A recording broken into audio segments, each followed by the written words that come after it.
बच्चों, आज का हमारा पहला प्रश्न है, चिन्ह परिपाटी को समझाइए। तो साथियों, आगे इस चैप्टर के न्यूमेरिकल करने से पहले हमें इस चिन्ह परिपाटी को समझना बहुत जरूरी है। जब तक ये चिन्ह परिपाटी हमारी समझ में नहीं आएगी तो आने वाले जो न्यूमेरिकल हैं वो भी हमारी समझ से परे होंगे। और फिजिक्स के पोर्शन में 35 नंबर के जो पार्ट आता है उसमें से लगभग 25 से 20 नंबर के आपके ये न्यूमेरिकल ही आते हैं। तो आइए इस चिन्ह परिपाटी को समझते हैं। तो हमने यहाँ पर ये अवतल दर्पण ले लिया है और यहाँ पर उत्तल दर्पण ले लिया है और ये हमारी मुख्य अक्ष है। तो ये याद रखना है, ये आपका अवतल दर्पण है। इस दर्पण से इधर की जो दूरियां होंगी वो प्लस में होंगी और इधर की दूरियां होंगी वो माइनस में होंगी। तो इधर की जो दूरी है वो u भी हो सकती है और b भी हो सकती है, यानी कि इधर वस्तु स्थित हो सकती है और उसका प्रतिबिंब भी हो सकता है। लेकिन इधर की जो दूरी होगी ये हमेशा b होगी, यानी कि प्रतिबिंब की दूरी होगी। वस्तु हमेशा इधर स्थित होती है, प्रतिबिंब इधर भी हो सकता है और इधर भी हो सकता है। तो b की वैल्यू माइनस भी हो सकती है, प्लस भी हो सकती है, जबकि u की वैल्यू ओनली माइनस ही हो। अब आते हैं उत्तल दर्पण पे। तो उत्तल दर्पण पे क्या होता है कि वस्तु इधर ही स्थित होती है, तो ये वैल्यू हमेशा माइनस होगी और इसके द्वारा बना प्रतिबिंब सदैव इधर होता है, इधर नहीं होता। तो इसकी वैल्यू हमेशा प्लस होगी। इसमें प्रतिबिंब इधर होगा, इधर वस्तु होगी। यहाँ पर अंतर ये है कि यहाँ प्रतिबिंब भी हो सकता है इस साइड में और वस्तु भी हो सकती है। अब एक चीज और देख लो, इस दर्पण का जो वक्रता केंद्र है वो ये है और फोकस है ये। तो इधर की दूरियां हम जानते हैं माइनस में होती हैं, तो इसकी फोकस दूरी हमेशा माइनस होती है, माइनस में होती है। अवतल दर्पण की फोकस दूरी माइनस में होगी, जबकि उत्तल दर्पण की दूरी चूंकि इधर है तो ये हमेशा प्लस में होगी। ये कारण है। तो और एक बात और समझ लो, अगर प्रतिबिंब सीधा बन रहा है तो वो लिया जाएगा प्लस में, और वही प्रतिबिंब अगर उल्टा बन रहा है, ठीक है, तो वो लिया जाएगा माइनस में।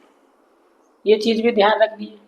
प्रतिबिंब अगर सीधा है तो प्लस और प्रतिबिंब उल्टा है तो माइनस। इसी तरह से क्वेश्चन को हल करते समय अगर प्रतिबिंब की स्थिति माइनस में आ रही है तो प्रतिबिंब सीधा होगा, सॉरी उल्टा होगा, उल्टा होगा तो वास्तविक होगा। इसे आप नोट कर लीजिए, उसके बाद जब हम न्यूमेरिकल हल करेंगे तो ये और ज़्यादा क्लियर हो जाएगा। साथ ही अगला प्रश्न है, रेखीय आवर्धन किसे कहते हैं?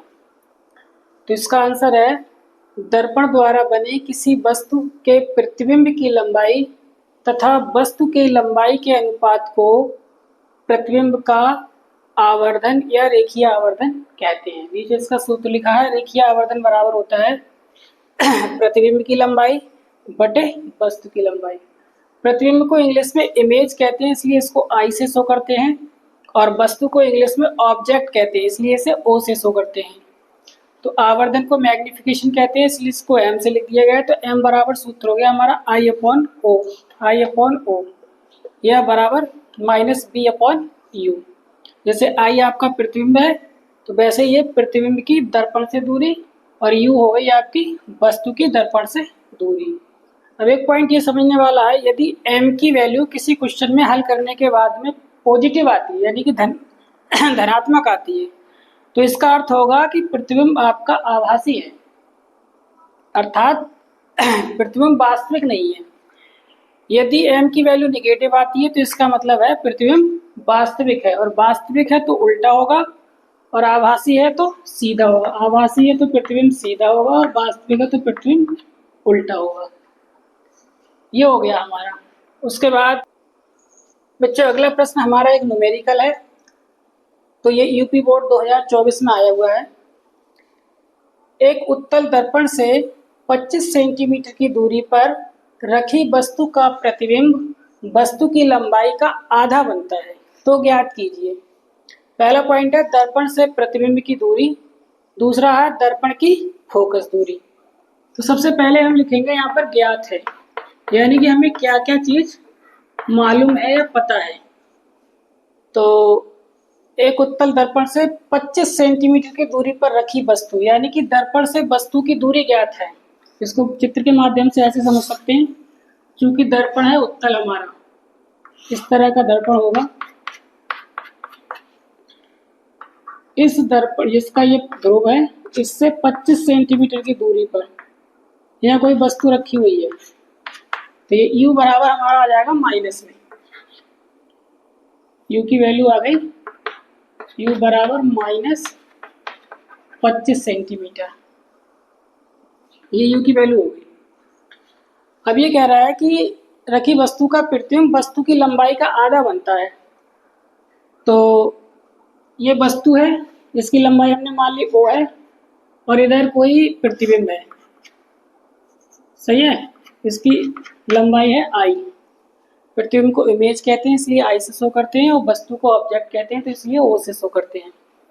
तो यहाँ पर ये कह रहा है, तो वस्तु का प्रतिबिंब वस्तु की लंबाई का आधा है, यानी कि I बराबर दिया है आपका O/2, वस्तु का आधा।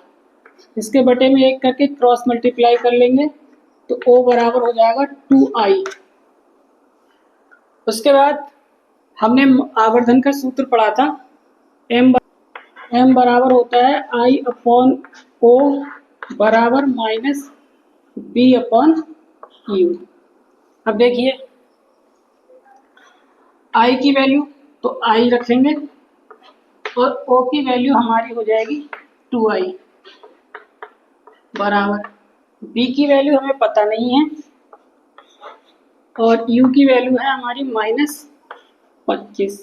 तो माइनस से माइनस कट जाएगा, और I से I कट जाएगा, तो यहाँ 1 आ जाएगा।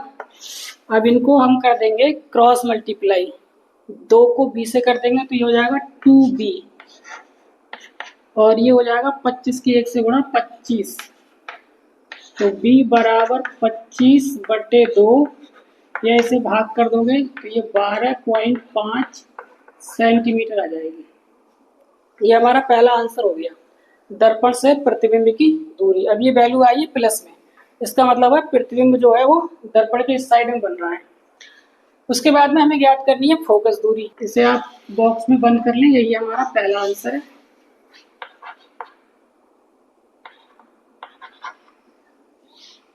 एक बटे F बराबर 1/B प्लस 1/U, तो 1/B, B की वैल्यू हमने निकाल ली है 25/2, 1/, यहाँ लिख देंगे 25/2 प्लस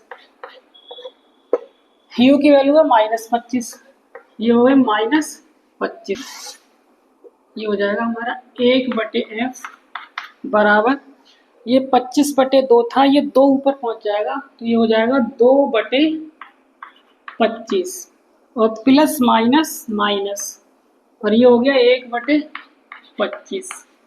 1/F बराबर, इनका एलसीएम 25 आ जाएगा, और ऊपर आ जाएगा 2 - 1, यानी कि 2 में से 1 घटा दो तो 1/25, तो 1/F बराबर 1/25, और F बराबर 25 सेंटीमीटर। तो ये हमारा 4 नंबर का प्रश्न था। इस तरीके से हमारे दोनों आंसर आ गए। अगर आधा हल करोगे तो 2 नंबर मिलेंगे, और दोनों पार्ट हल करोगे तो 4 नंबर मिलेंगे। तो उम्मीद है आपको समझ में आ गया होगा। आगे और भी क्वेश्चन कराए जाएंगे। अगर ये समझ में नहीं आया तो कमेंट बॉक्स में लिख दें, इसको दोबारा बता दिया जाएगा। बाकी आगे के क्वेश्चन जब कराए जाएंगे तो और भी ज़्यादा समझ में आएगा। तो आज के लिए इतना ही, बहुत धन्यवाद। बच्चों, लास्ट में वही एक अपील है, अगर मैटर समझ में आ रहा है तो चैनल को सब्सक्राइब करो और वीडियो को ज़्यादा से ज़्यादा लाइक करो। धन्यवाद।